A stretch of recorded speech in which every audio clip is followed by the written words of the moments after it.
Du journalisme satirique au plateau de tournage, Boubacar Diallo s'impose comme une figure majeure du cinéma burkinabé contemporain.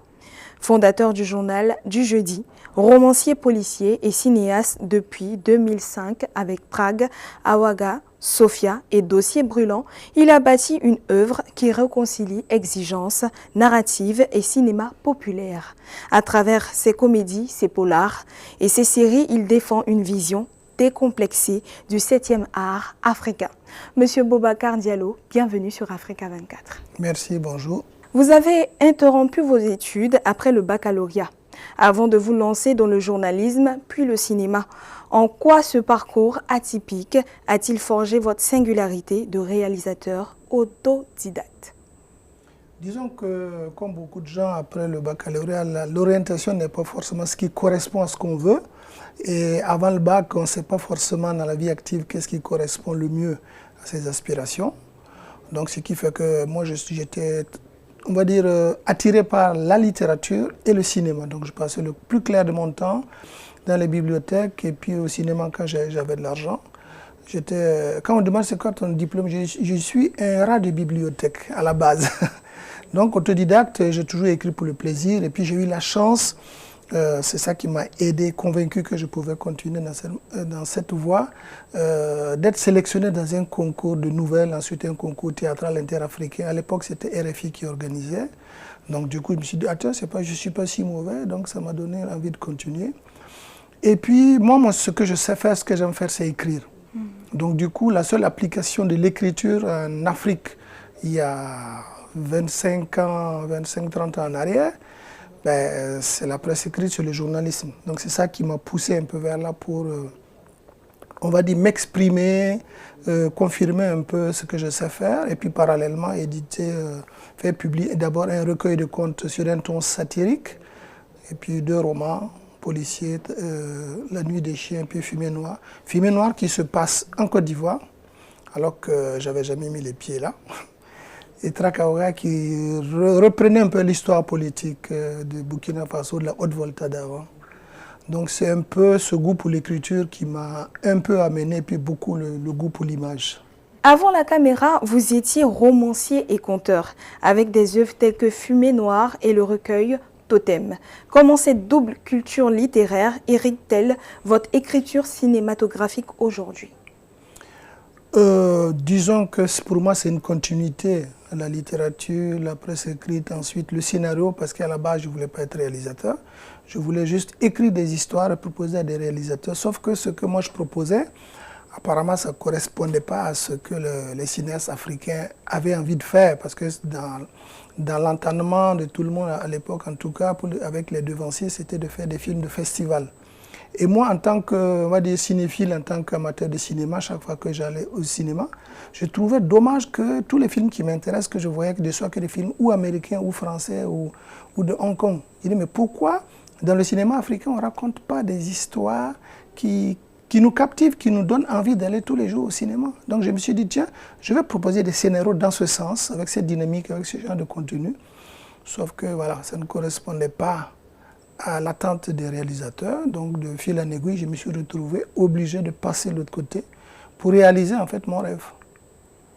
D'accord. En 2005, vous signez 3 films différents, le polar Prague Awaga, la comédie Sofia et le drame Dossier brûlant.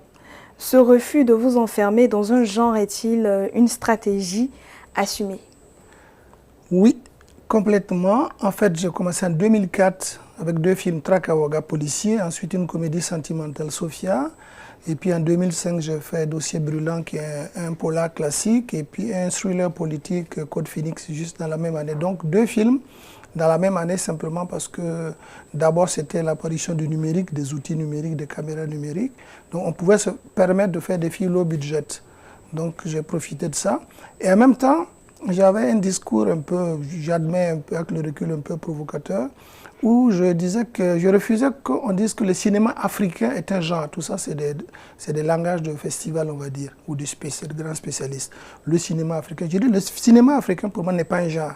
Mais tous les genres de films de cinéma peuvent exister dans le cinéma africain. C'est une question d'imagination, c'est une question de budget, une question de volonté. Donc c'est ça qui m'a poussé à vouloir faire quelque part une démonstration. On peut faire un film policier, on peut faire une comédie sentimentale, on peut faire un film politique, on peut faire un film historique comme j'ai fait en 2009 sur l'histoire de la traite esclavagiste avec Cœur de Lion. Pour dire en fait on peut traiter tous les sujets. Il n'y a pas de raison qu'on se confine dans un type de cinéma parce que c'est comme ça que certains voient le cinéma, ça doit se passer. Donc c'était pour casser les codes. Avec série Noire Koulbi en 2006, ces 30 épisodes soutenus par la francophonie, vous avez été un précurseur du format sériel africain. Comment voyez-vous l'explosion actuelle des séries sur le continent? J'approuve ce qui se passe. Je vois ce qui se passe au Burkina, je vois ce qui se passe en Côte d'Ivoire, au Sénégal, en Afrique centrale. C'est bien qu'il y ait des jeunes talents qui prennent le relais.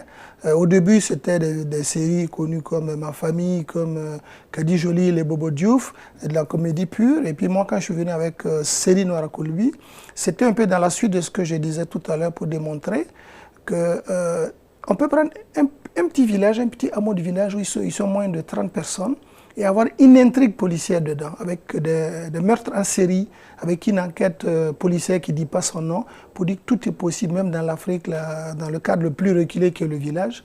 Tout est possible, c'est une question d'écriture, c'est une question de volonté de créer des intrigues. Donc aujourd'hui, quand je vois toutes les séries qui commencent à fleurir, et puis l'intérêt du public, des téléspectateurs pour les séries, moi-même je continue à en produire.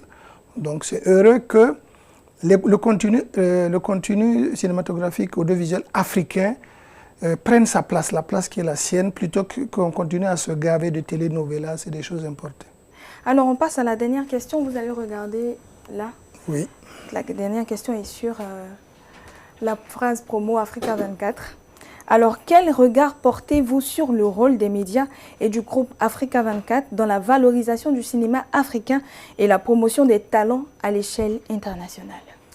Je me réjouis d'être sur le plateau d'Africa 24 qui me donne l'opportunité de partager, de faire connaître mon travail et le film que je projette. Je pense que ce rôle est d'autant plus important que autant le cinéma africain doit aujourd'hui s'approprier le narratif, que ce soit des histoires non pas inspirées de l'Afrique, mais racontées par des Africains, faites par des Africains.